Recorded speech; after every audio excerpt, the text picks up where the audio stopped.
for August 18th, 2020. May we have a roll call, please?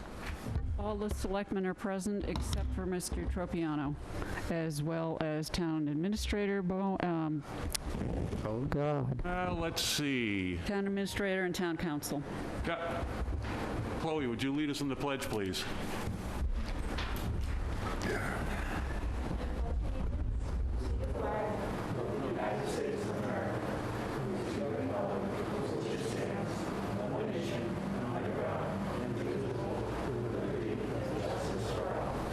Thank you. Announcements. Alan. Okay. This is written and sent to me. Heard about Weeding Wednesday.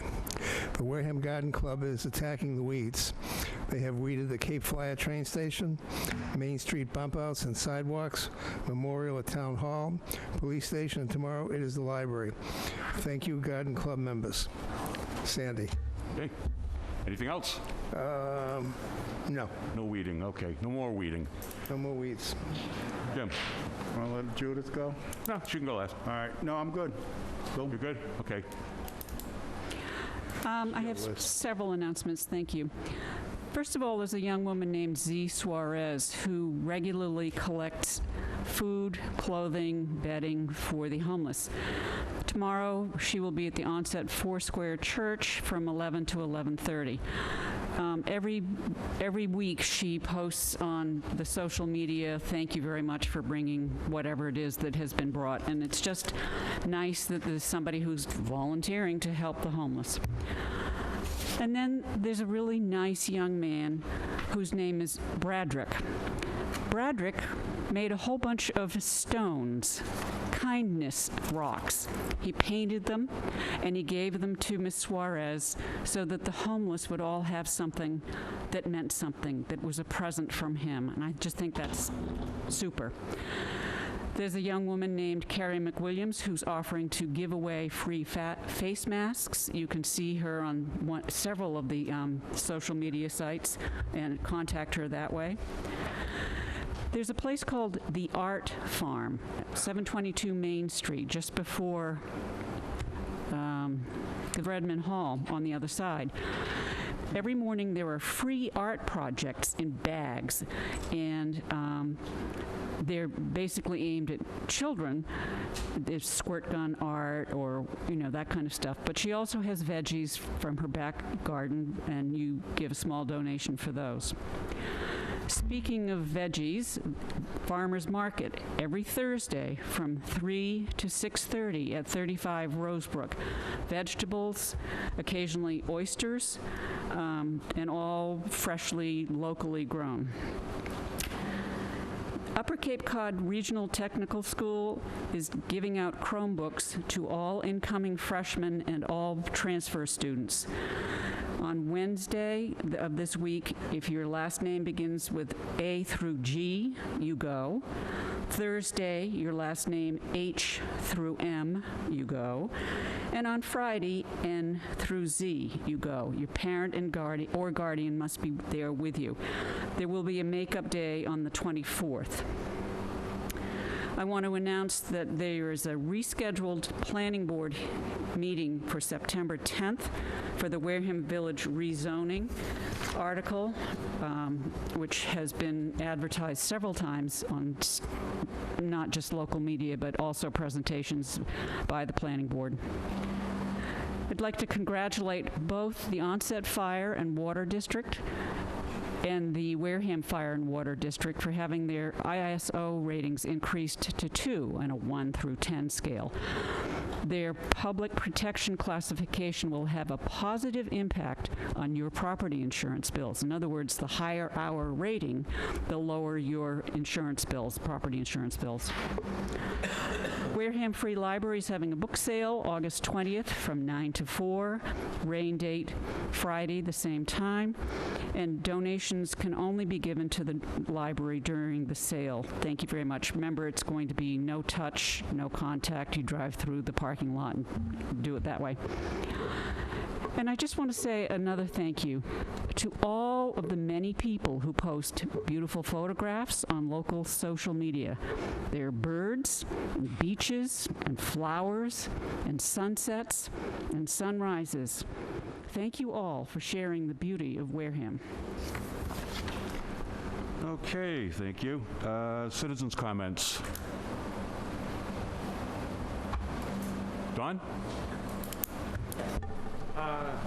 Good evening. Don Jepson.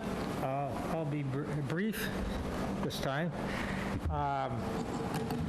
One of the things that I signed up for is something that Alan worked very hard on, and that was the electric aggregation. And I will share an experience here. There's two ways to learn. One is by doing it right, and one is by doing it wrong, okay? I have an experience in the past where I signed up for an alternative aggregation for electricity with a company because I would get airline miles. And I didn't pay attention to what was happening, and some of that was my fault for not paying attention. On the other hand, is the information was not readily available. At that time, it was either NSTAR or it was Eversource, whatever name they were operating at that time. And so I switched to this other company. And I did it for about 18 months.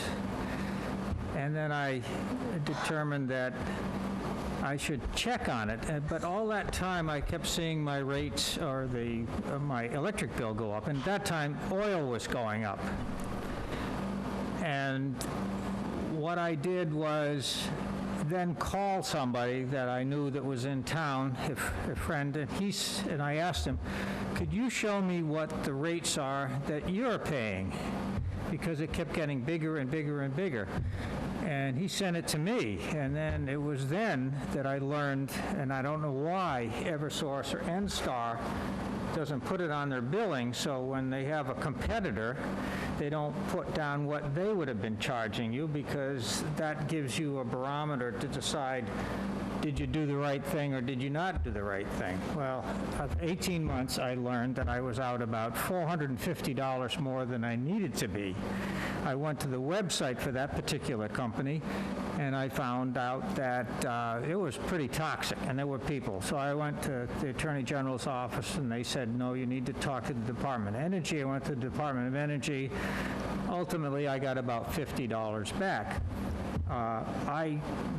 Based on the hard work that Alan did, I signed up for the one a year ago, this summer, and that is up in January.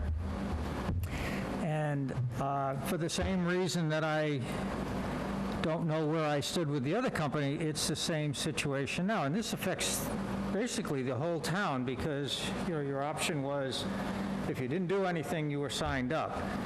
It would be nice for people to know when it's time to renew in January how they made out, because it's not on the bill, and you have to go through that extra exercise of finding somebody else who didn't do it and then do the math to find out what it is. So I just thought it would be helpful if, as that date approaches, if there is a way to provide that information to people so that they know they either benefited and it might have been a detriment. You don't, but right now you're flying blind. And that's all I was saying. It would be helpful. I'll be very quick. The program we were in, we were only 5 towns. We didn't make the first cutoff. So the 27 other towns that were in there, we had a lower rate because we had very little leverage. We only expected to save maybe $100 at best the first time around. The one that we're in now is with 25 other towns. We signed basically off, was that a month ago, Derek? The agreement. It will come in January, and the rates are pretty good. What's happening is that NSTAR company, what they do is they're offering some low rates for the wintertime when it's the lowest cost, basically, and they try and get you in, and then they start raising the rates every month after that. So overall, what we're looking at will be a savings again this year. So I'm having a little trouble hearing with it, but have you done the analysis as to where we are to date, or is that something that approximately, on average, about $100 over the time of this contract, about $100 savings. Okay. That's all. Okay, I mentioned it very carefully. There was going to be a very small savings. Yeah, no, this time people are looking for, not looking to spend a lot of money. Yep. Nobody ever is, and especially me, I'm known to be think- pretty frugal over time. Again, just quick, I looked at the rate when it came out, the new rate in the, was it Eversource we have? The rate that the town, the aggregate now is lower. Last year it was higher, now it's lower. And it's like a penny and a quarter a kilowatt. Okay, well, But you can find that information out. You can go online to Eversource. And you can find that on Eversource? Yeah. Okay, because it's on the not bill. on your bill. That's the reason I mentioned it. You have to look for it. And Yes. thank you for that and your input on that, because once burned, you don't want to be doing it a second time. I didn't think we were, but I think there's a lot more people involved than just me in that situation. Yeah. And thank you. Thank you. Thank you for bringing that up. Now we know the solution. Anyone else with citizens' comments? Okay, seeing nobody, board comments. Alan?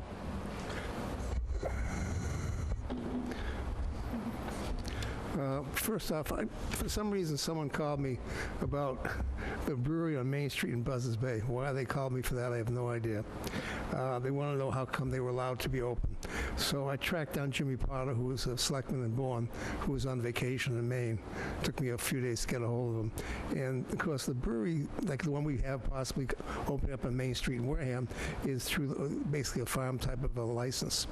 The problem we have is, and they probably have down there, is that when the governor decided to tighten up the rules, he requires that bars, etc., and this thing falls in a gray area, has to actually prepare food at their facility, so they have to have a full certified kitchen, etc. This particular place on Main Street in Buzzards Bay has nothing, but they gave them a common vic license. And what Jimmy said basically was that probably come December, if things stay the way they are, they will not be able to renew their license. So just, that's the answer out there. Okay. So basically they're there, but they're at that fringe. It's an answer is what's going on. I don't know why I got that call, but I did. Next in our list. I just came in tonight, and John Foster was walking out the door. We have a box outside the town hall for paying your bills, etc., drop box. Well, someone tried to drop box a mail-in ballot. It says mail-in ballot. It doesn't say try and stick it in a drop box where it won't fit. So it couldn't fit, so they dropped it in the ground and left it there. Nice. So please, if you're doing a mail-in ballot, mail it in. If you have a time frame, you can come in during when town hall is open and drop it off. But there's no place to drop it off when we're closed. And don't throw it in the ground because your vote's basically gone. Can I just add to that, Mr. Slavin? Go ahead. There has been a separate box ordered by the town clerk. I know. It's on back order. It was supposed to have been delivered today, so there is going to be a separate location right outside town It'll be hall. right next to the payment box, but they will be plainly labeled, I understand. Yeah. But again, we will announce it. Yeah, that's pretty, is there any way to zoom in on that, Bob? It won't really matter. Try that one. Okay, just a minute.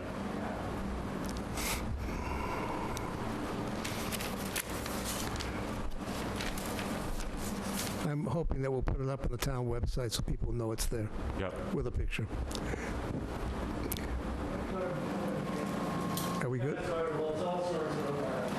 Yeah, exactly. It's red, white, and blue, stars, stripes, the whole bit, so that's where your vote goes. Your money still, however, can continue to go in the other box. We don't want you to stop doing that. Yeah, we will take your money. Okay, next, last week we had the issue with Route 6 and 28 with the construction company with PJ Landers. I basically have a letter from Diane from Bailey's I went down there actually because on Saturday, I think it was Saturday, they have these yellow pipes if you go down the highway, which are temporary water lines, and they use a swedge fitting to put the sections together.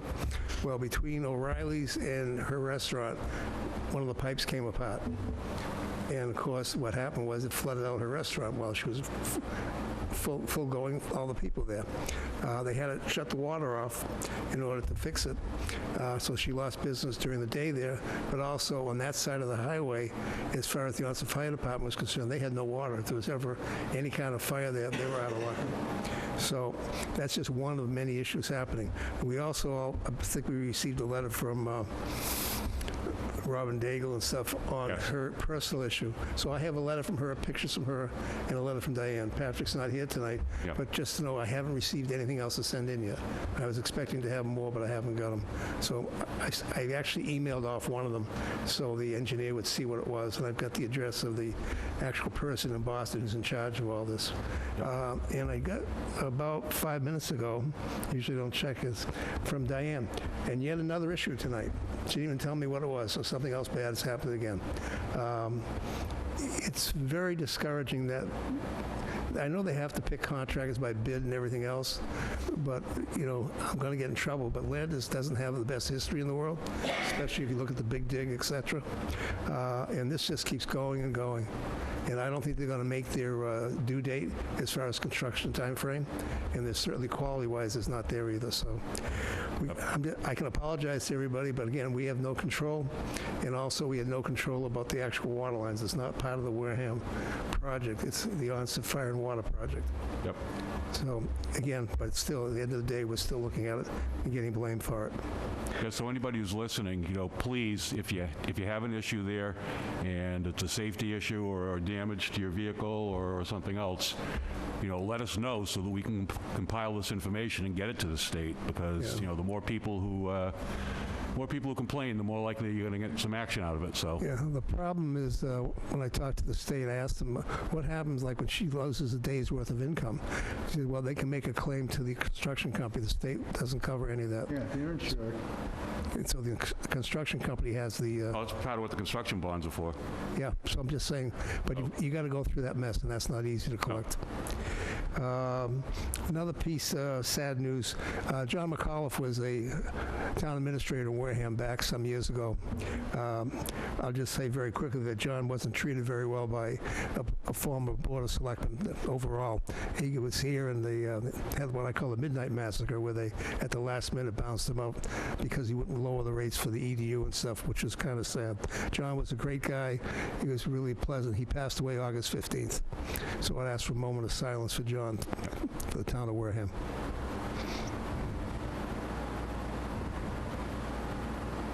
Thank you. That's all I have. Thank you. Jim? Just to piggyback on Route 28 construction, is that a 2-year, is that 2 years? It was going to be 4 seasons. So we worked with them to cut it back to 2 full years if possible. 2 full years. And the idea was that they would work through the summer, but they would try and do in the summertime minimal invasive type of construction, very much like they did with the Cohasset Narrows Bridge. If people remember that took 2.5 years, but they did it so the traffic kept flowing all the time. What's happened since I called Saturday as well, this last time, they were working Monday through Thursday. They're not working Friday now. It's one of the adjustments they made, and they're shutting down at 4 o'clock. So we're looking in 2023 for this to be completed? I'm a little concerned because I've heard from other people that they're hearing that this company will not make their due date. Someone asked me Sunday when I was going to breakfast, and I just said I think it was 2 years, but... It really should be done somewhere by the end of 2021 or early 2022. Because I had told them that, and, you know, all I can say on that is I do not take that part of Route 28 unless I have to go to a store there. Yep. And it's a construction site. Things are going to happen. Hopefully they're trying to do the best they can and not being irresponsible. But if you can, just try to avoid that area if at all possible. Yeah, I basically go down through the onset Yeah? and then come back out Main Ave and make a swing that way, in and out. But it's hurting our businesses there. It is. You know, it's and It's if a it's gone, reality, though. We It's- knew it was going to be a difficult time just with the traffic tie-ups and the lane closures and things like that, but we had hoped that, you know, when they weren't, whatever they weren't digging was flat when they were done with it for the day, and that's just not been the case.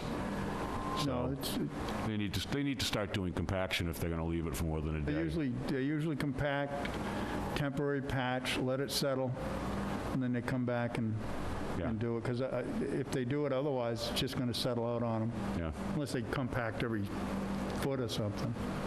Well, again, you know, you're talking about a road which they're digging right down the middle of the road because they onset changed the contract with them and is replacing the main water line as well as the sublines. Yep. And that's the real problem. Yep. And just nothing to do with that. Just for committees and whatnot, if you have a meeting and you don't post it and you want to call it something else, I believe, you can correct me if I'm wrong here, Attorney Bowen, and you have a quorum of members and you're entering the discussion about topics, that basically is a violation of the open meeting law?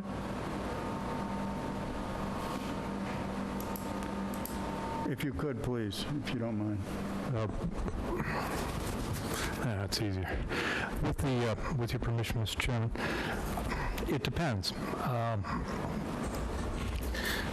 There are certain categories of what would appear to be board meetings that can be considered to be non-violative of the open meeting law if they fall into categories. For example, you can hold a workshop where there can be a number of, indeed a quorum of a particular board or boards present, listening to a presentation, asking questions, and that's not considered to be a violation. The key distinction between a workshop and a board meeting is that while one can ask questions and receive information, deliberation between the members should not occur. That's what distinguishes a workshop from a regular meeting.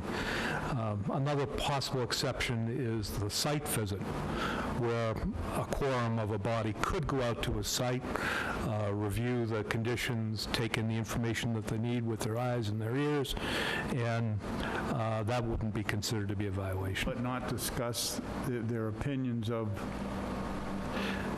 I think asking questions is fine because that's one way of receiving information, but getting into discussions with other members, you know, I think it should be this way, what do you think? No, I think it should be that way, what do you think? You know, that's where you're running into some severe trouble. Thank you. I just wanted a clarification on that, and thank you very much. Yeah, and to the extent that any of us or, you know, observe a committee doing that, I think the thing to do is to go to that committee's Selectmen liaison and let them know. Go through the liaison process to let the committee know that you can't sit there and talk about substantive matters if yeah. you don't have a noticed, properly posted meeting agenda. And sometimes just a general discussion and reviewing what is and isn't can accomplish the same goal without addressing it specifically with anyone. Yeah. I mean, really, the safest thing to do in a situation like that is to go ahead and post the meeting agenda in the event that you get more than, you know, what you think, what the quorum's going to be, and then just go ahead with it. I don't think it's a good idea for a board to have a workshop meeting without posting it.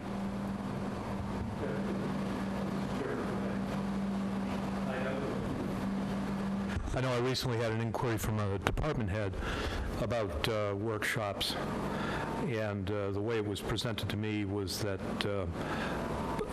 board members, I don't know how many would be in attendance, but they would be listening, not discussing, and I was asked if that sort of thing would be permissible under the open meeting law, and my response was yes, listening is just fine. Yeah. So sit and zip it, I guess, if there's a quorum and you don't have an agenda. Get yourself out of trouble.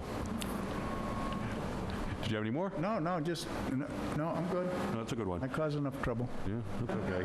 Yeah, you ask questions, you get answers, it's all good. Hopefully, the people who need to hear them, hear them. Moving on here, appointments, reappointments, and interviews. I see we have constables. Yes, I think that Mr. Muniz and I have come to an agreement Yes.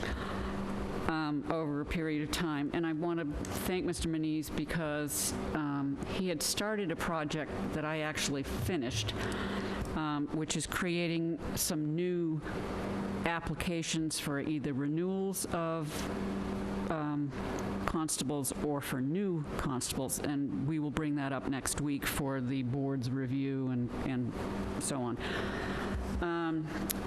I move that the Board of Selectmen appoint Ian Daly of 59 Linden Street, number 302 in Taunton, Mass., as a constable for the town of Wareham for a term to expire no later than June 30th, 2021. Second. Okay, we have a motion to appoint by Clerk Whiteside, seconded by Selectman Manise. All in favor, say aye. Aye. Aye. Opposed, abstained, 400. You want to hold this one? The next one would be David A. DeCenzo, C1 Leiden Lane Unit, Apartment 9, Post Office Box 26, Halifax, Mass.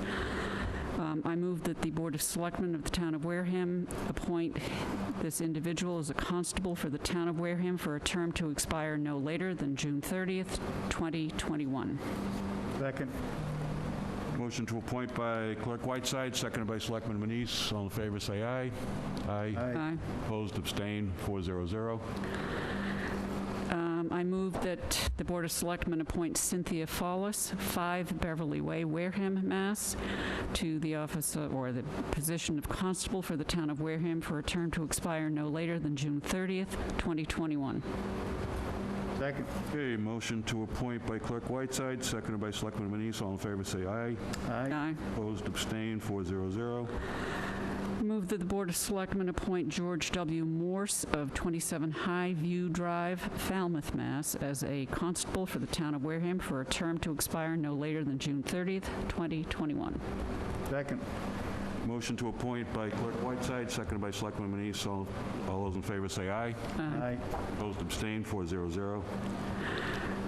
I move that the Board of Selectmen of the town of Wareham appoint Hervé Vandal, Jr. of 216 Rockland Street, New Bedford, 02740, to the position of constable for the town of Wareham for a term to expire no later than June 30th, 2021. Second. Okay, motion to appoint by Clerk Whiteside, seconded by Selectman Manise. All in favor, say aye. Aye. Aye. Opposed, abstained, 400. Move the Board of Selectmen appoint Robert A. Terrell of 12 Halloran's Way, Plymouth, Mass. 02360, to the position of constable for the town of Wareham for a term to expire no later than June 30th, 2021. Second. Okay, motion to appoint by Clerk Whiteside, seconded by Selectman Manise. All in favor, say aye. Aye. Aye. Opposed, abstained, 400. Move that the Board of Selectmen appoint Richard J. Coletti of 4 Lisa Lane, East Wareham, Mass. 02538, to the position of constable for the town of Wareham for a term to expire no later than June 30th, 2021. Second. Motion to appoint by Clerk Whiteside, seconded by Selectman Manise. All those in favor say aye. Aye. Opposed, abstained, 400. I move that the Board of Selectmen of the town of Wareham appoint Joel Thomas of 10 Canoe Way, East Bridgewater, Mass. 02333, to the position of constable for the town of Wareham for a term to expire no later than June 30th, 2021. Second. Okay, motion to appoint by Clerk Whiteside, seconded by Selectman Manise. All in favor say aye. Aye. Opposed, Aye. abstained, 400. Thank you. That takes care of constables. With regard to the Conservation Commission, we've got 2 people on the agenda tonight to be interviewed. A third person has sent in an application as well, so they'll go on an upcoming agenda. So I would ask that we do all of our interviews and then appoint subsequently, so we give everybody an opportunity to be heard. So what you're saying is we will interview these Yes, individuals? absolutely. We're not going okay. to make them come back. Okay, I mean, they're yep. here now, and I think the interviews should proceed. We don't Yeah, want to waste I their haven't time. seen that new, Yeah, it was in our email. today. No, No, it was last week. last week sometime. Really? Yeah. Oh, yeah, Somebody I did named see that. I Bradbury. did see that, yes. Okay. How many associates are they allowed? They need 3. They have none. Right. You have 2 here and one was 3. Whatever the board's pleasure is. I don't see why we don't appoint the 2, Is since there's there- 3 openings.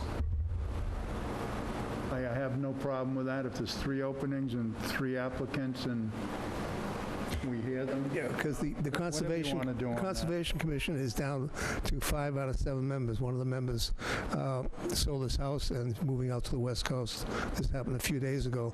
So basically, they're really close to their quorum. And basically, on the Conservation Commission, it takes a little time to understand all the rules, regulations, procedures. It's not something you can just switch someone from an associate brand new over. So the sooner we get people in, the better off we are. So has anyone, can I ask a question? Yeah. Has anyone been moved up from that associate position to the full position yet? That was a while ago. There's nothing available now. Mr. Slavin, I didn't hear what you said, the person who's moving to California? Yeah, one of the members is sold their house. And so of So the he's- 5 members, there will only be 4? Is that There's what only you're saying? there's only 5 now. There was 6 out of 7. Right. Now there's 5. Okay, thank you. Yeah. Have we moved the other one up? Well, No. I don't think there are presently any associates. I think they have 5 out of 7 regular Right, I don't members, think and then there's- 0 associates. Associate left. is They, what- they moved an associate member up less than a year ago. I know the one you mean. Oh, Okay, well, yeah. that's I'm fine. No worries here. Let's see, let's have the interviews. Mr. Bessie, come on up, please. Thank you for your interest. Thank you for having me tonight. So, tell us why you're interested in this particular committee. Well, yeah. Well, excuse me, but can you identify yourself for the record? Yes, Ronald Bessie. Okay? Well, I've been looking around town trying to see what might be available to start getting actively involved in the community. And one of the things that came up that I came across was the Conservation Committee. I had also applied to another committee also. But didn't hear anything back on that, but I had gotten something back on this. So I was able to attend a meeting via Zoom just to kind of see what, goes on in the committee and just understand exactly what their function is here in town. Conservation and land preservation and whatnot is very important to me. It's very important to the town anywhere to really protect what nature has given us, to make sure that we don't contaminate and really ruin the natural resources that we have. So I think for me, being able to be on this committee would allow me to understand a lot about what the town has from conservation and how we're going to protect what we have, and it's also going to help me to understand just the dynamics of the town in general as I try to become more actively involved and and step up to other committees and what have you. So being able to understand that and really being able to see the different areas of town that are impacted by conservation. It's quite interesting to see how much this committee sees on a monthly basis. The agenda that I was able to look at a couple weeks ago, and also the agenda for tomorrow, is very packed, and there's a lot going on in town, and I'm very interested in trying to be a part of that to be able to help the town move forward with both the residents on a residential side, but on a business side too, because I see there's a big mix between the two, both residential and commercial. projects that are being done, that I think some of them are, going to be really good for the town. Some sustainable projects that I've been able to kind of view. It's very interesting to me to be able to be a part of, right now, just kind of seeing it from afar and learning it, because there's obviously a lot to learn. So I think being an associate member is going to help me learn that, to be able to potentially, at some point, step up into that, voting member role, to, help make the decisions for the town. Thank you. Questions on the board? Alan? No, thank you for stepping up. Jim?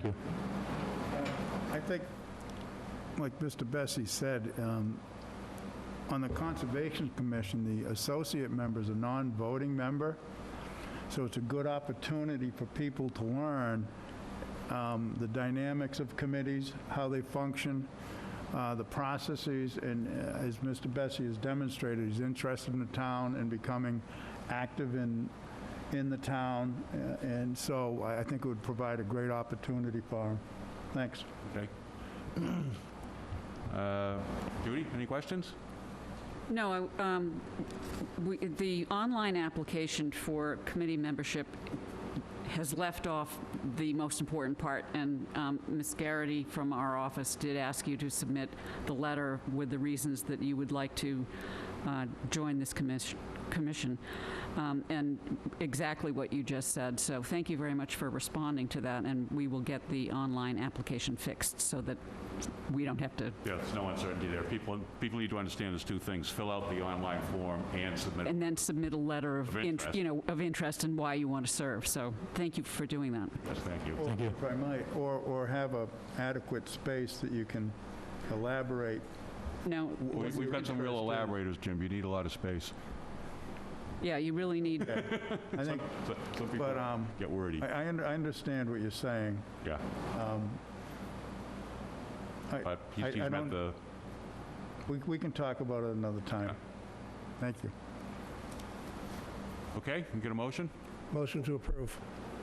Okay, motion to appoint as an associate member. What's the term? June 30th, 2021. That's part of your motion, right? Yeah. Okay, second. All in favor, say aye.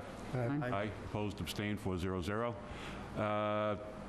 We have to sign this, and then tomorrow, this will be in the office of the town. No, actually, it'll be in our office, the selectman's office. So you pick up the appointment form, take it down to the town clerk, and get sworn in. But probably wait until Thursday, because the person who's in the office now is working part-time, so it probably won't be processed until Thursday. Just saying. Yeah, that's fine. Okay, Thank you. great. Thank you for stepping up. And they got to get sworn in too, right? Huh? They get sworn in? The next Yeah. individual is Carol Malonson. Would you Just step gotta go to forward, our please? office, get it, then go downstairs. Yeah.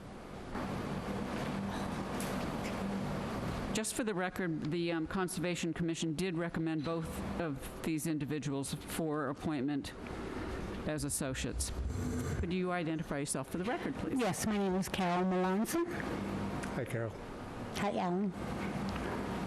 Hi, Derek. Hi, Peter. Back. Hi, Jim. Hi, Judy. How are you? Hi, Mr. Bowen. Old home we can hear. So tell us why you're interested in the Conservation Commission. Well, since joining Open Space, I've learned a whole lot through the process of the playground especially. When I was on the Recreation Committee in Freetown, I had to deal with the Conservation Commission and realized it's very complicated. There's a whole lot more to conservation commissions than I ever thought. I have the time, and I care about not just protecting the wetlands and just protecting endangered species, but making sure that people have to be held accountable when they decide that they're just going to flout the laws and do what they want to do, because it has to be across the board that the rules apply.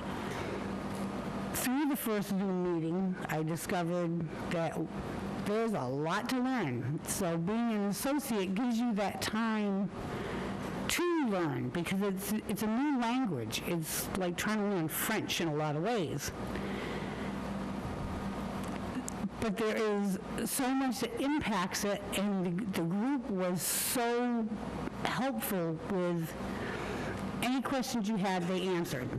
You know, like I had trouble hooking up with Zoom and getting things squared away because I've never done Zoom before. You know, I'm 60 years old, 61. I'm not technology trained, so there's a learning curve with everything.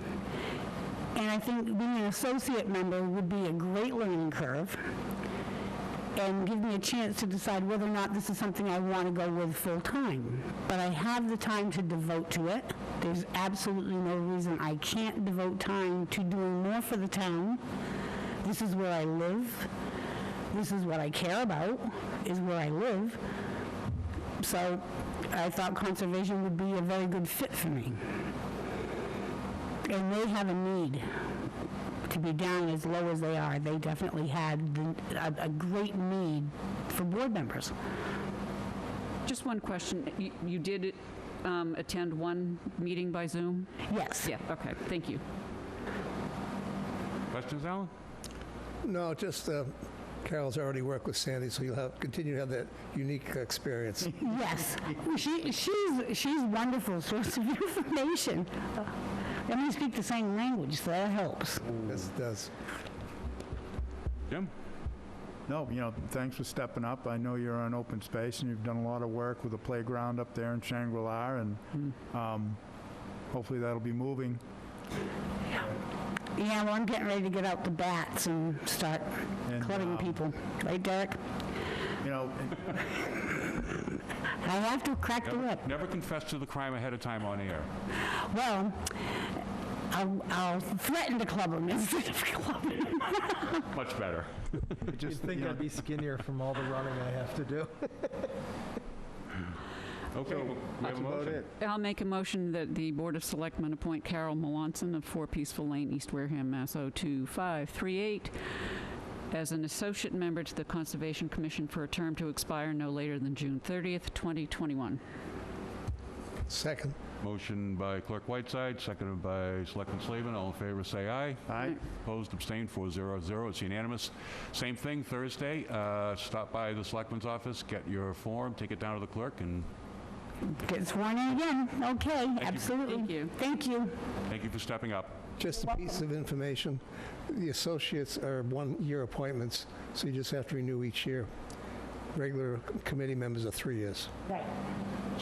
And after a year, I'll know whether or not it really is a good fit or if I'm just not grasping it well enough. Sure you'll enjoy it. And I'm sure I will enjoy it. and to piggyback on that, I think the Mass Conservation Commission offers training. Yes. It's important to take some training during that first year. I don't know if they're going to be doing it through Zoom or how they're doing it at this point in time. There was courses at Holy Cross they would go to. I'm sure they'll let you know, but it's important, and it's always interesting to do that. It starts in September.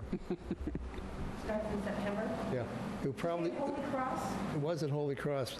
There'll be things available starting September. I believe it's all going to be probably, like Zoom or whatever, online.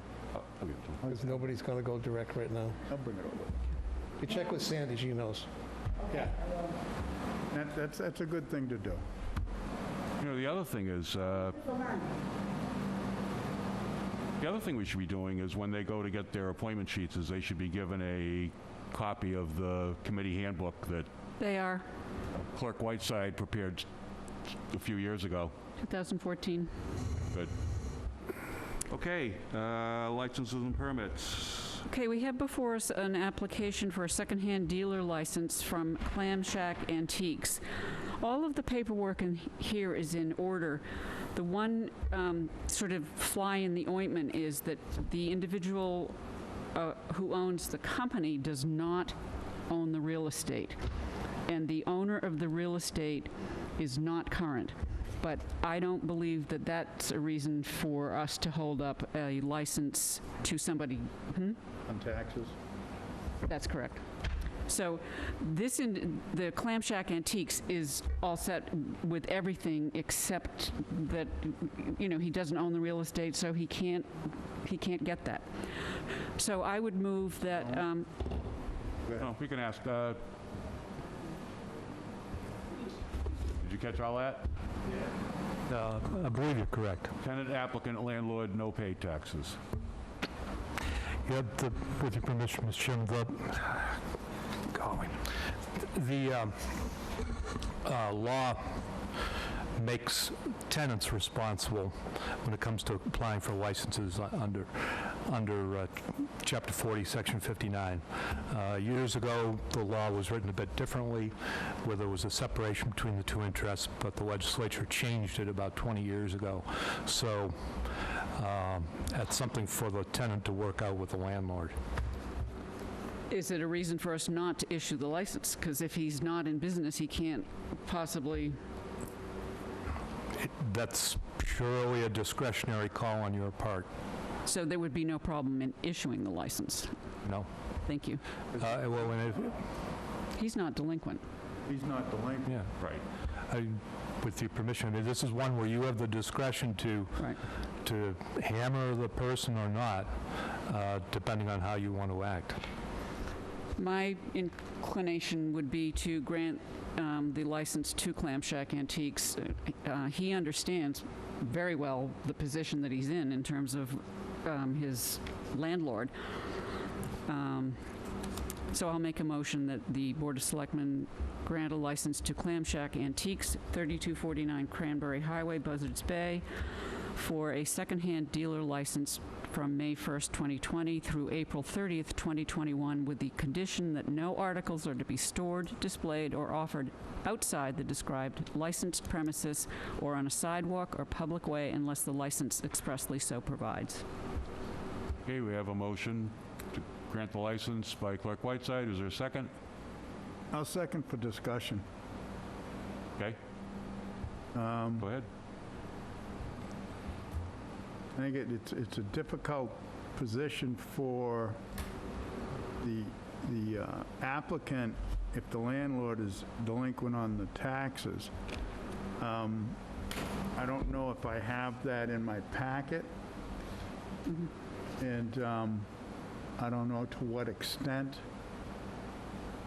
And it's difficult to hold the tenant responsible for the acts of the property owner. It was in the packet, sir.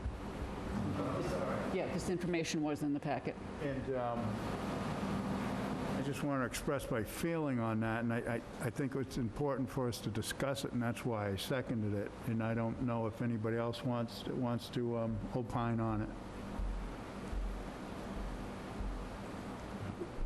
Normally, what I would say is that the tenant hold back rent or whatever and pay the taxes, but I'm not sure that works legally or anything else.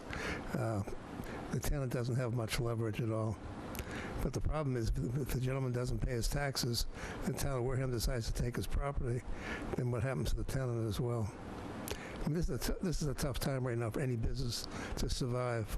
And I don't like setting a precedent of going outside of what our normal rules are, but at the same time, I really don't want to penalize somebody because their landlord isn't paying his taxes. I wish there was some way that we could go after the landlord directly. Just for the record, the individual has an attestation for his personal and his business being current under the REAP. No, I understand. Yeah, I just want to make that clear to the public. He's all set, it's his landlord who is not. Right, so just to clarify it through yourself, and if you can answer to Attorney Bowen.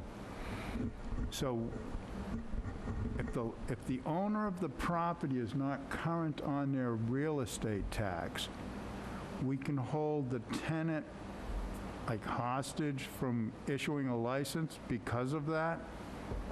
I thought it would be if the owner was the applicant, that we could withdraw. But please, I mean, I'm looking for some education on this. That's what he said the law had been, as you suggested it really should be up until 20 years ago, and then they decided to use this as to give us a hammer to go get back taxes, essentially. Yes, Mr. Chairman, and just so you know, I want to correct myself. I said Chapter 40, Section 59. It's Chapter 40, Section 57.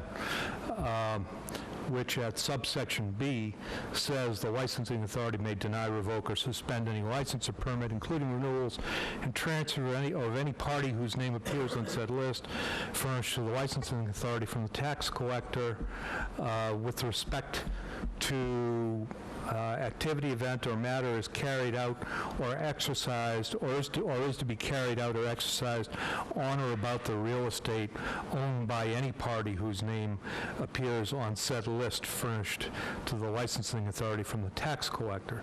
So that has, for some time now, been construed to mean that if you are renting from a landlord who is delinquent and you come to the municipality for a license or a permit, you can be denied on account of the landlord's delinquency. Now, Discretionary. it's discretionary. You can do it or not as you see fit. And also, the statute, Chapter 40, Section 57, provides a remedy that would allow the property owner to come forward and reach a payment agreement with the tax collector, and that as long as the payment agreement is maintained in place, the license can be continue to be granted. But Okay. there you Up go. to us, I guess. I guess what I would say is I would vote to go forward and grant the license and hope that by having a tenant, the landlord Yes. can get off his duff and get his tax bill paid. It's, it's kind of a chicken or an egg thing now. You don't want to tell the landlord, yeah, keep operating as usual and don't pay your taxes, and, we won't levy the sanctions against you that we can, but to visit them on a third party who actually might be able to help the resolution of the problem, I'm sure I don't see that as being, I'm sure Mr. Foster was sending him a reminder. oh, yeah. Oh, yeah, he's very good about Yeah, that. automatic. every color change costs more money, we know It's that, automatic now. yeah. Yeah. So, we have a motion and a second. All in favor, say aye. Aye. Aye. Opposed, abstained, 400. Interesting discussion on that. That was good. Okay, item A, we're not doing. We need a vote to reaffirm the board's vote last week to move the precincts. The town clerk submitted information to the state, and the state asked us to come back with a confirmatory vote.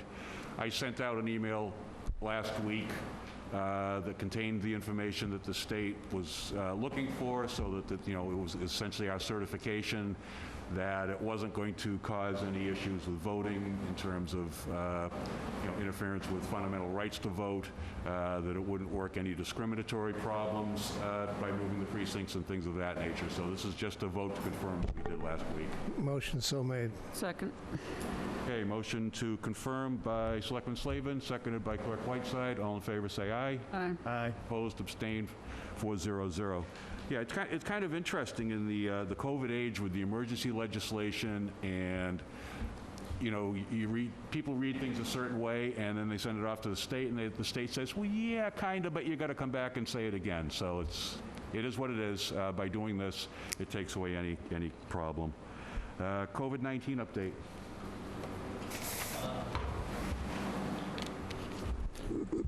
Thank you, Mr. Chairman. We have 3 confirmed cases in town on isolation. We are still in the white zone on the new mapping. And again, we ask that people not take it lightly, because as we've seen in other towns and such, it only takes one party to be a spreader event. So we appreciate everything everybody's doing. Our folks are obviously doing a great job using their masks, taking care of themselves, washing your hands, and let's keep it up, because the last thing we want to do is go backwards. So thank you. Would you go over the numbers you gave us last week, if you could? Someone wrote to me and asked, and I told them they were available online, but I figured you'd have them fresh in the directory there, maybe? And I'm sure they're watching. If not, they taped it, and they'll go to WCTV and call it up. People do that. Since the beginning, 213 total confirmed cases. So what I just had from the list. And how many, they wanted to know how many deaths in the town. Oh, that's morbid. I agree. I'm passing it on. 21 confirmed deaths in the town, which is, when you think about that's about a 10% mortality rate. And that's the big issue with it, is a mortality factor related to it. Yeah. That's big, 10%. Yeah, so 6 were within the town. Hey, 11? It was 210? There was 213 cases, 21 confirmed cases, had died, 6 were town, 14 from a nursing home, 1 assisted living. So if you take that out, you're still looking at if it were just town, no nursing homes and such, it's about a 3%. 3%, yeah. Thank you. You're welcome. Yep. Well, it's still out there. People still need to take the precautions. Wear the masks. Don't be on top of each other. And again, as summer drags on, the temptation is to have, your brothers and sisters and their kids over for the barbecues and all this, that, and the other thing. If you're going to do that, just remember, when the kids are busy romping around in the pool together, they're all going back home with you, bringing whatever they caught from the other kids who were romping around in the pool with them. So, just try to be smart until we've got a solution to this thing. Let's see, refuse update. Do we have anything? We're meeting next Wednesday. I had to check because I thought it was tomorrow. We have a CMW meeting on the 26th, and I believe, do we have the library? I called George earlier, but he didn't get back to me. Yeah, he said it was okay, but I said to confirm with you. So I believe it's going to be at the Wareham Free Library in the large conference room, and that'll be up online. So just wait until it seems okay. Yeah, well, we're going to try and not go through the main door. We weren't going to use the library for a while, but this is, we have a couple big meetings. There's another group that asked about it, so I'm going to circle back with them and let them know that potentially have that. We're just trying to keep that, and so people know we're not going into the main library. There's an offshoot door that you can get into there with this, which is ADA accessible. So. And thank you. And I'll send a note over to Mr. Osich. He'll be very happy. He's our executive director.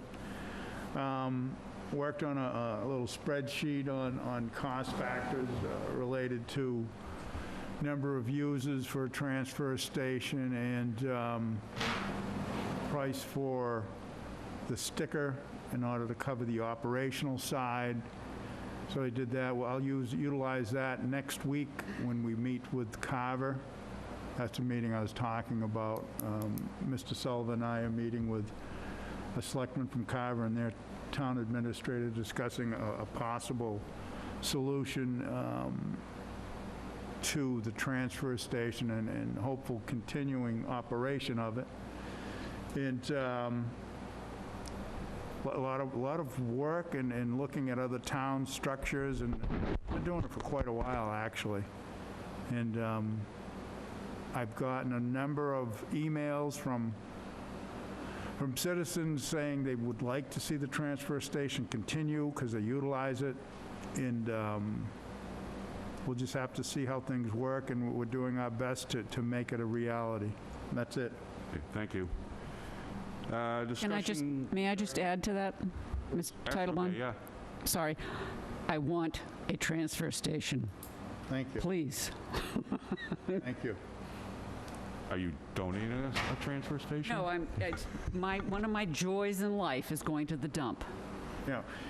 You have the family over for the weekend. You have lobsters and clams, and You got to get rid of the stuff. curbside guy doesn't come until Thursday. Yeah, you're You do the a math. hazardous waste site.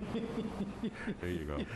Board retirees really love the transfer station. Yeah, we do. And actually, it's cost effective for people under a certain number in a household. It's a better deal. It is a better deal. And, you add the cost of the disposal onto it, whether it's there or with curbside pickup, moves the price right up. Inside joke. All right, then. Thank you. All right. Jim always gets me. Discussion regarding fee schedule. Okay, Introductory. the office staff, at my request, put together the spreadsheet that you saw in your packet. What I asked them to do was to put our fee for every specific fee that the Board of Selectmen charges, and then try and get information from Bourne, Carver, Fairhaven, Falmouth, Mattapoisett, Middleborough, and Plymouth for those same items. We are doing pretty well, is what I would say. And so I think that maybe next week, we just affirm these fees. Fee schedule as is? Yeah, as is, because I think we're reasonable, and I think that we have proven to ourselves that we are reasonable. So I would ask that that be put on for next week, Mr. Titlebaum. Okay. Unless anybody has any questions. Yeah, that's fine. Sounds good. Any further comments on the fees? Okay, discussion and vote to authorize Director of Planning and Community Development to apply for state MassWorks fundings to improve the industrial park infrastructure. This originally was conceived as doing the roads, but they expanded it to include infrastructure in case they've got to do stuff underneath the roads in there.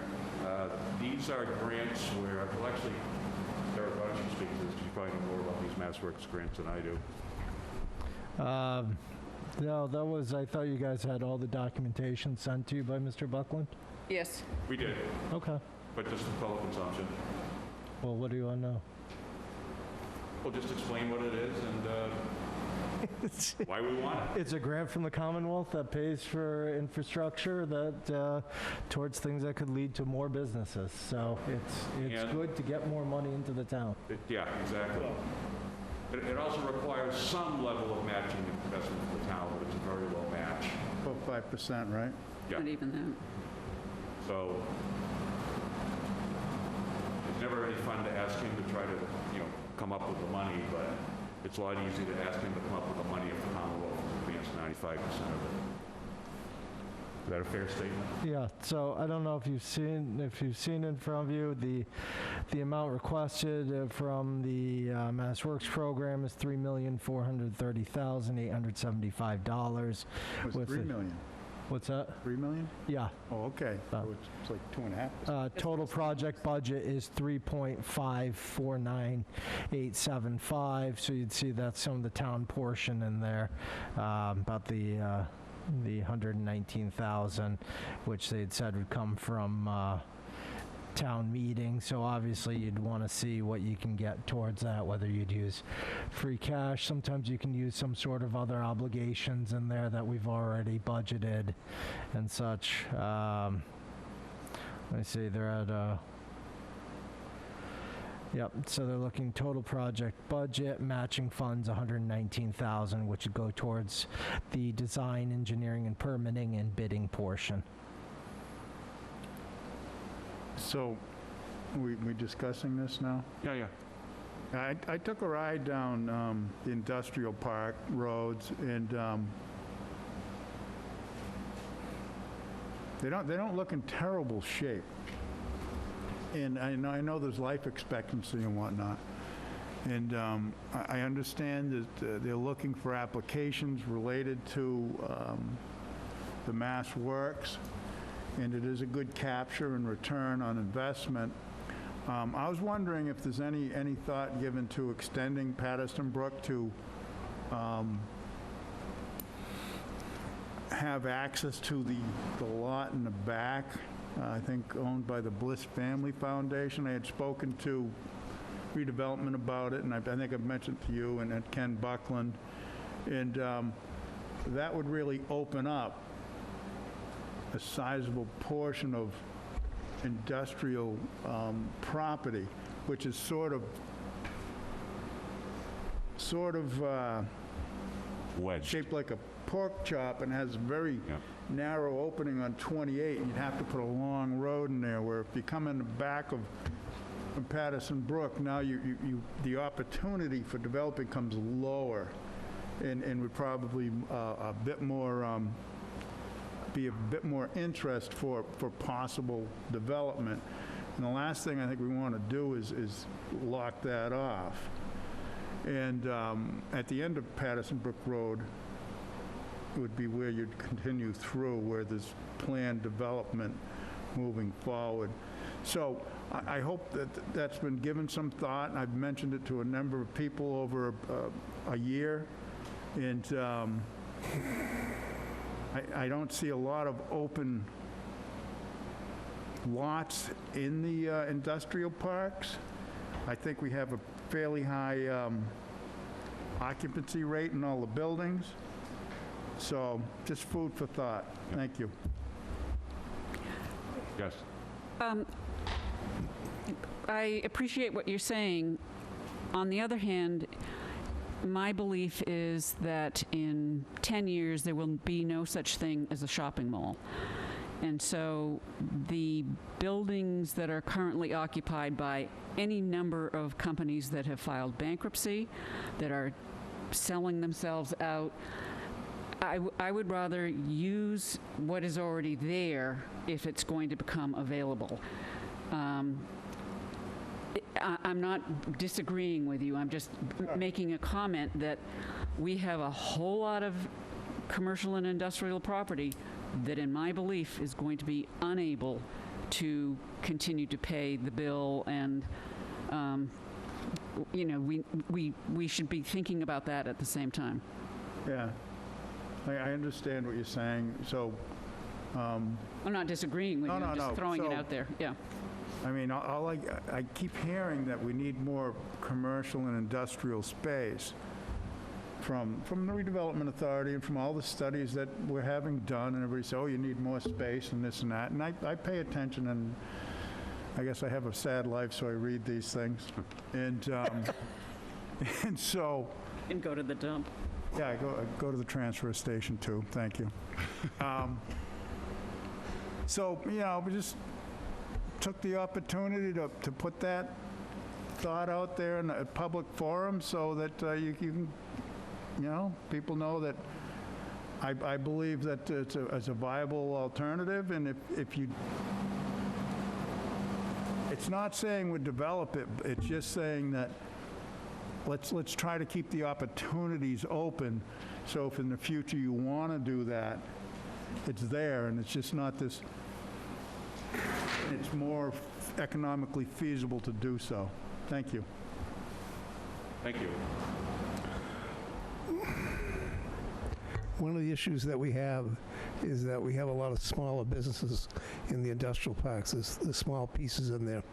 And I know over the last 5 years, we've lost people moving to other industrial parks because there is no property to move into of a bigger size. So we've lost an opportunity, number one, there. The other issue is, besides this particular grant, I know Mr. Buckland and I have talked about Merchants Way. We've spent a fairly decent amount of money back with CEC, doing the boardwalk development, et cetera, trying to get the railroad crossings done. And they're looking for more than just one Mass Works project. So I'm hoping that if we can find a way to add a second one for that, because that's sitting and languishing, and downtown Main Street is dying. Thankfully, Toby Hospital has added that emergency room, because if that hospital had ever decided to cut back or close, that would be the end of Main Street. Whatever businesses are viable there depend on the employees of the hospital for the restaurants, et cetera. The banks are slowly moving out. There's a few insurance companies that are looking to move out. So if we don't do something there, we're going to lose our Main Street very quickly.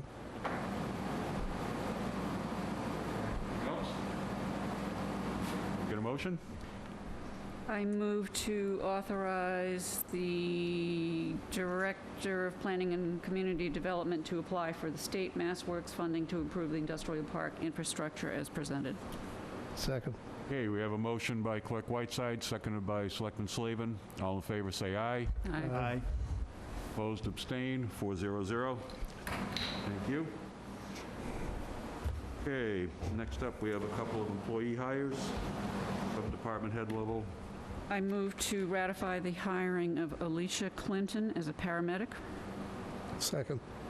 Okay, motion to ratify hiring by Clerk Whiteside, seconded by Selectman Slavin. All in favor, say aye, or do we have any Aye. discussion?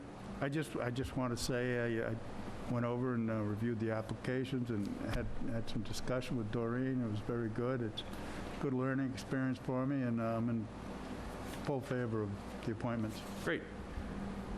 Okay, all in favor, anything else? All in favor, say aye. Aye. Opposed, Aye. abstained, 400.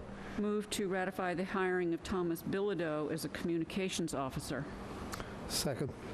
Okay, motion to ratify hiring by Clerk Whiteside, seconded by Selectman Slavin. Again, same thing? Yeah, let's go. Okay. All in favor, say aye. Aye. Aye. Opposed, abstained, 400. Does anybody have any 48-hour business? I just have a quick question. I was looking at the schedule for town meeting, as far as the warrants and stuff. Yep. It had the same date for filing warrants and also for the Board of Selectmen on the same day to close the warrant. Usually we do that like on a Thursday, and then the following Tuesday, we close the warrant. I just happened to notice it, that the dates would be the same for both. It says September 22nd for both. Yeah. It basically, under what we have now, we're still under the state law requirement to keep it open for the 10 days. So I know. the warrant will open on the 11th, because that's what we have voted, that it's going to open on September 11th. And then it will be closed on the 22nd. Okay, because Town Hall is open till, what, 6:30? So someone could file something by that point, you may not get it in when we have our meeting at 7 o'clock. My only concern is the time frame. Oh, you mean as far as somebody getting an article in late? Well, I mean, effectively, I suppose somebody could sneak one in, but typically your petitioners will have something in advance. They know they've got to get the vote certified and everything. That's explained to them when they get the form from us. You may want to look at that. Yep. Okay. Fair enough. I'll make a note to look at it. See if there's any possibility of a negative impact.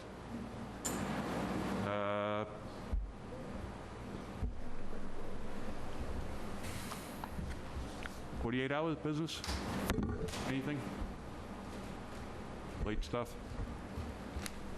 No. No? Judy? No, we plan ahead. Okay, then. Derek doesn't always, so. Yeah. Do you have any 48-hour business? No, this is under the TA report. Town administrator's report, yeah. All right, let's have it. Sharon, want to pass this along?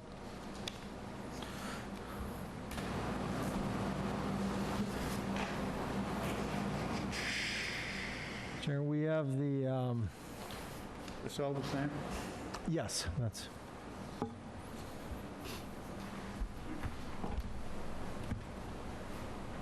Take your airplane. Good.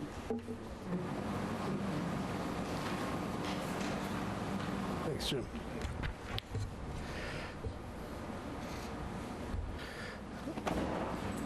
Mr. Chairman, we are actually seeking to do a total of 2 MassWorks grants in this cycle. We know that for the first time, there's not a glut of applications, so there's a good opportunity to get these funded. So everybody knows off of Glen Charlie Road, there's been a project proposed. Now, that project, when we've talked about, is the condition of Glen Charlie Road. But there's other things in Glen Charlie Road that I've been talking about with Mr. Campina, and that is the sewerage in the area, as that is the second second biggest spot, if you will, of having, some of the failed septics and nitrogen going into the Agawam River and other issues. So looking at this and seeing that if there's potentially this project, another project, or God only knows what coming to that area, because I'll tell you, if somebody sought this out for some sort of development, and if that doesn't work, somebody else will come along. But the one thing we know is that road is not in the condition right now, including the active drainage, because we got this as a complaint. Municipal maintenance has worked on this and fixed it, and I'll hand this out. This needs some work to be done, and my thought is if there's MassWorks applications, we have some engineering being done on this. It's already been surveyed. Why wouldn't we go ahead with this? Because there's no guarantee that the Nodos Group is going to do anything, but that site's going to be a premier site for development coming into the future, whether it's these folks or someone else. So I'd rather be prepared, get the sewerage in there, so we can have other houses tying in potentially in the future. Get this paid for by the majority, by the Commonwealth. We're looking at the final engineering I should be getting in, I would believe, at the beginning of next week, so in time for the application. So there's about $2.5 to $3 million project as well. And it would start from just after the off-ramp on exit 2 onto Glen Charlie, going all the way down to Douglas Lane, so right before the Donkeys, if you will. Okay. And it's approximately 2.4 miles or 12,700 linear feet. Say those two figures again, please. 2.4 miles or 12,700 linear feet. Alan? The sewer project, what is the plan as far as, are we going to hook it to our existing plant?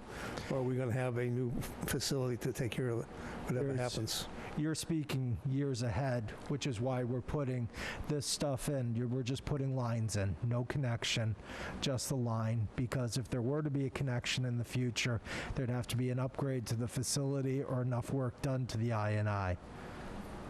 So. Okay, thank you.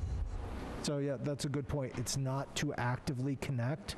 It's let's get if we're going to get a grant in there, get the work done, let's get the sewer lines in there. So if you want to do something in the future, you're not tearing up the road.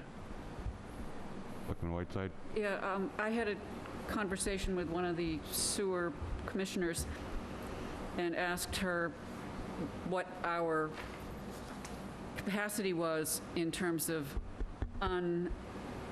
committed, and it's not a whole lot. Right, but that's what I'm trying to say is Right. that actually doesn't matter for this project. No, it doesn't matter for this project, but there are other projects that may come online that we need to really, or the sewer commissioners really need to look at the capacity issues that we have coming up with what it has been permitted already. Right. And if that means that the plant has to be enlarged or whatever, just Right. saying. So, So the future MassWorks grants will be for the sewer treatment facility? could be. Could be, So, yeah. I mentioned this in a discussion that we had last week. And, that whole area up there is densely populated, just not in the Shangri-La area, but the White Island area, and spreading into Plymouth. right. So I think this would be a good way to work together as communities, Plymouth and Wareham, to alleviate the pressures on those areas in the waterways. There's a lot of water up there. So for me, it's first and foremost to take care of the issues that we have in our community now with the nitrogen loading.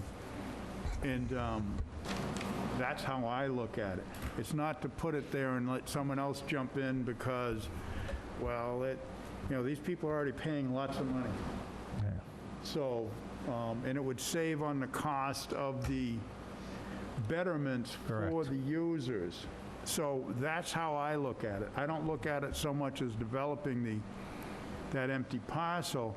I think that would be a great site for the area that's been mined for a solar voltaic array, which is very passive. Maybe we could get the states interested in purchasing land surrounding it, generate funds on a solar voltaic array, which would help the town out. The impact is low as far as demands on the town. So I like to keep my options open. Thank you. That is a good point, especially on the betterments, because 9 out of 10 times, and no direct evidence to this, I'd say the biggest objection when a sewer line would be going into an area if it was going to be connected is the actual betterment cost to the person. And if this is taking down, I mean, essentially paying for most of it, the people who would want to connect are just paying for a connection, if not a small amount. I mean, it's a win for those residences as well. So. Yeah, and that road, I mean, let's face it, that road needs work. And it needs more work than our Chapter 90 pittance that we get every year is really capable of addressing. I mean, we wind up doing, what, about a mile a year? Because that's what we get from the state for money?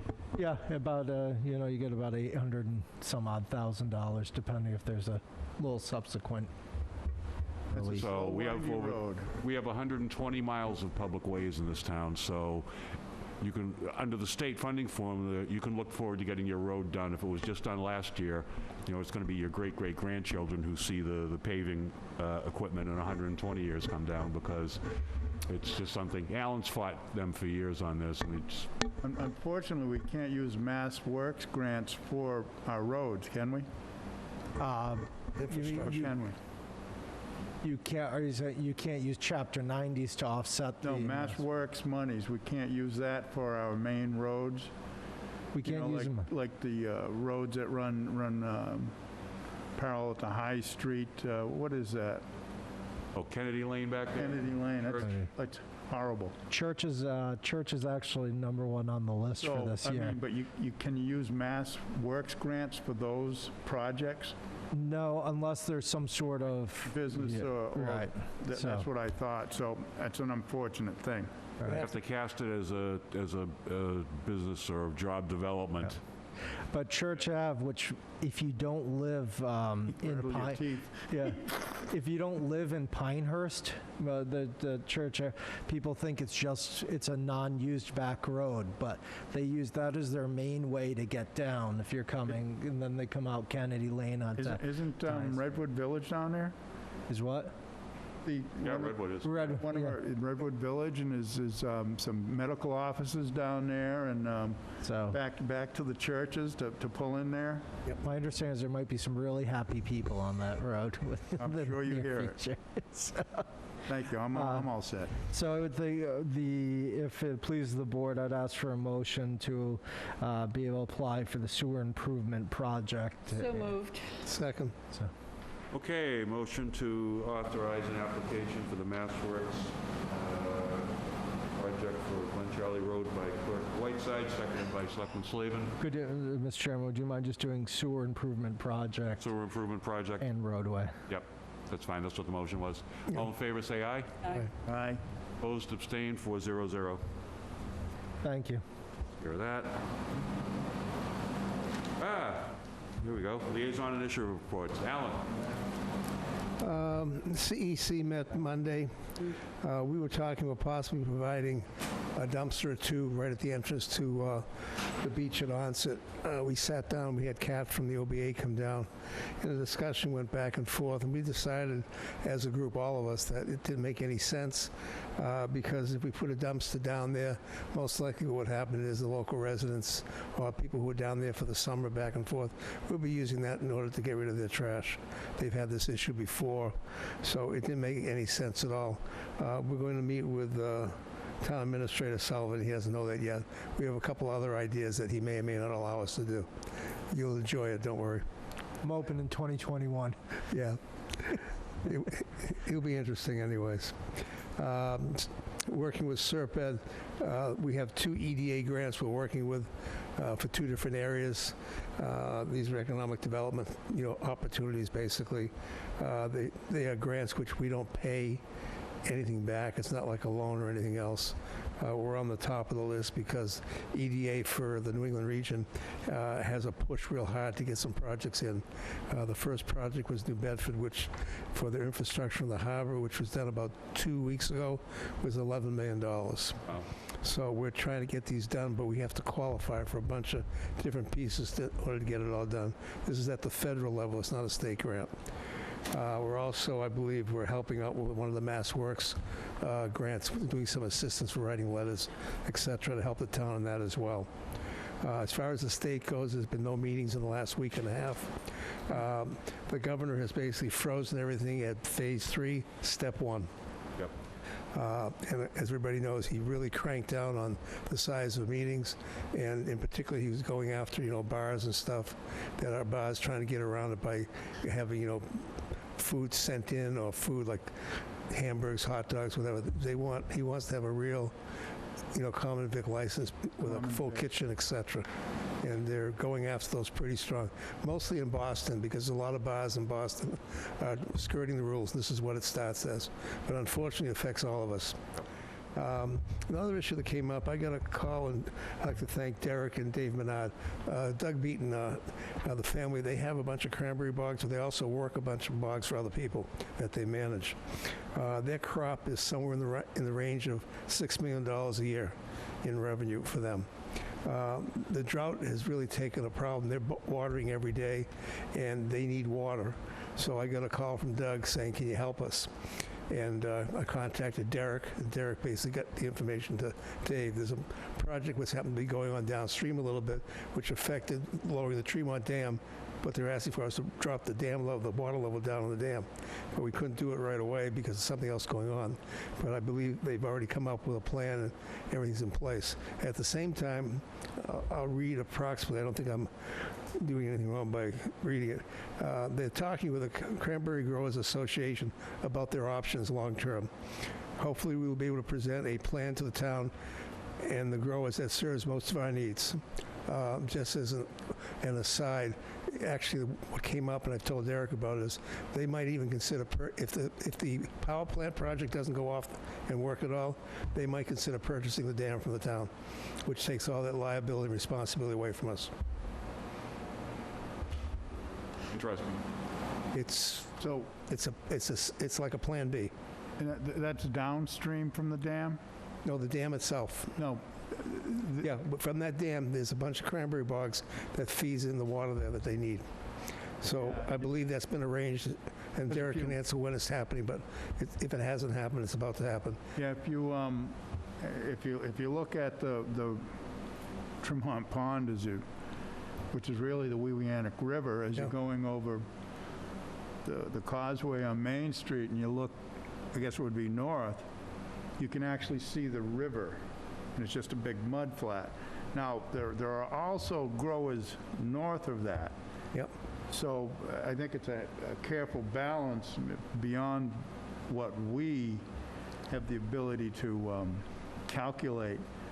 And they have water rights also. So I think you have to be very careful about it won't take what you can do on that as far as affecting the people upstream. Yeah, That's it's not going to be like a 10-foot drop of level. It's just going to be a slight drop, which is all they need.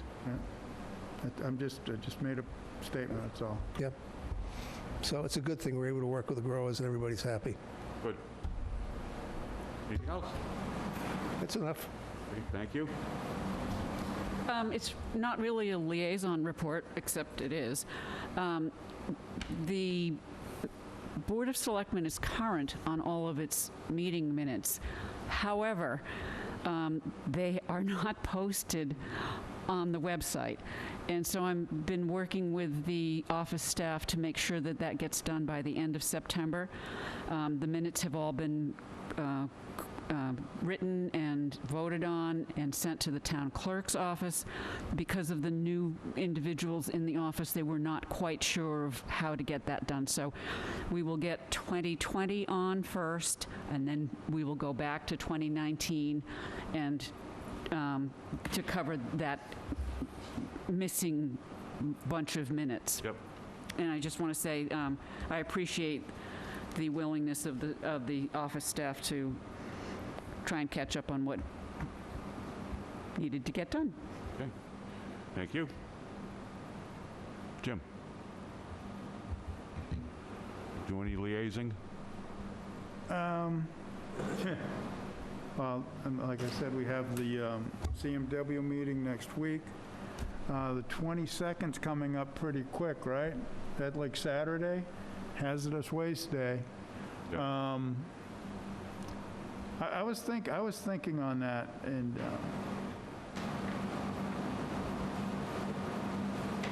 I don't know. It's probably going to be a busy day, Yeah.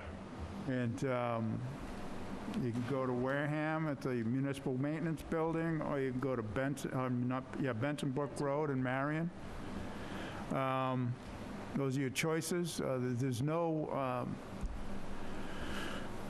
rubbish disposal on Saturday in Marion at Benson Brook Road. It's just going to be hazardous waste, so don't go down there with your household waste and wait in line to throw it out, and you can't throw it out. Yep. And actually, I guess it's been pretty quiet. A lot of face-to-face meetings are coming up. People know face-to-face, live time, and Zoom made it very convenient to attend multiple meetings from the comfort of your own room, even if you're not part of that committee. But you could follow along. You could, mute it and not have your video on you, and listen to what's going on. So I will miss that part of it, but there's something to be said about the face-to-face communications, the expressions, and the interchange. That's all. Thanks. Yeah, we're all getting pretty good at reading the lip curls and everything else behind the masks. Okay, we don't have any bills, documents, or anything. I think we've caught up to date with our attorney, and so one thing left. Motion to adjourn. Second. Okay, motion to adjourn by Selectman Slavin, seconded by Clerk Whiteside. All in favor, say aye. Aye. Opposed, abstained, 4-0-0. Thank you very much, Wareham.